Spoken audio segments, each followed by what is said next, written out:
पूरे परिप्रेक्ष्य में गाजा पट्टी में किसका अधिकार है वो सबको पता है। गाजा पट्टी से फायरिंग किसने की, अंदर कौन घुसा इजराइल के, सबको पता है।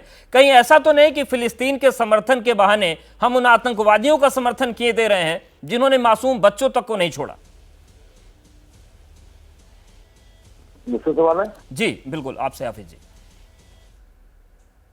पहली बात तो जो केरल में हुआ है ये कायरता भरा हमला है और इस हमले की जितनी मजम्मत की जाए कम है।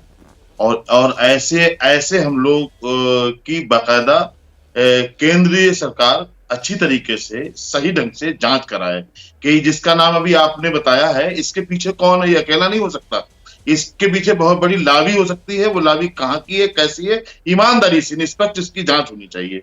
दूसरी बात, फिलिस्तीन के लोग मारे जाएं बेकसूर या इजराइल के मारे जाएं, जी दोनों मजलूम हैं और दोनों को मारने वाला जालिम है।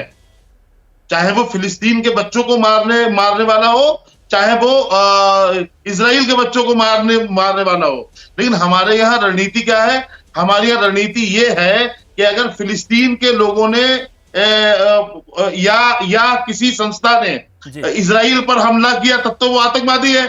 और इजराइल 1948 से अब तक मारता आ रहा है तो वो आतंकवादी नहीं है।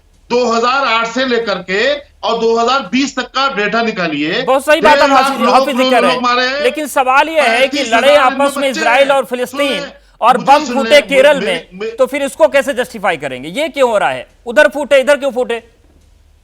नहीं, ये मैंने आपसे पहले कहा इसकी जांच होनी चाहिए।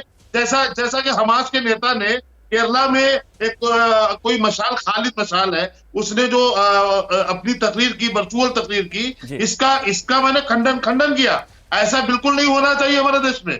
भाई जब एक संस्था विवादित है, हमारे देश का एक बहुत बड़ा तबका उसको आतंकवादी मान रहा है, हमारा पूरा मीडिया आतंकवादी कर रहा है। मीडिया ने कई देशों ने आप जी उसको आतंकवादी संगठन घोषित किया है। अगर आतंकवादियों को कोई अपनी सभा में बुला रहा है तो क्या ऐसे लोगों का किसी भी तरीके समर्थन हो सकता है? वो उन्होंने गलत किया, उन्हें ऐसा नहीं करना चाहिए और कहीं ना कहीं इसके पीछे भी देखना चाहिए कौन है। लेकिन ईमानदारी से आतंकवादी एक को नहीं, आतंकवादी दोनों को कहिए आप। इजराइल जो मजालिम डाल रहा है वो आतंकवादी को नहीं है। हमें हैरत और अफसोस इस बात पे है। जैसे ही घड़ी का काटा दोपहर 2:30 पे आए, बबीता जी का दिल सास बहू साजिश के लिए मचल जाए। और ये है इनकी बहू, पूरे दिन ऑफिस की टेंशन हो जाए गॉन जब ये करें अपना फेवरेट शो फ्री टाइम पे ऑन। इनकी तरह आप भी देखिए अपना फेवरेट शो अपने टाइम पर और डाउनलोड कीजिए एबीपी लाइव ऐप अपने स्मार्ट टीवी पर।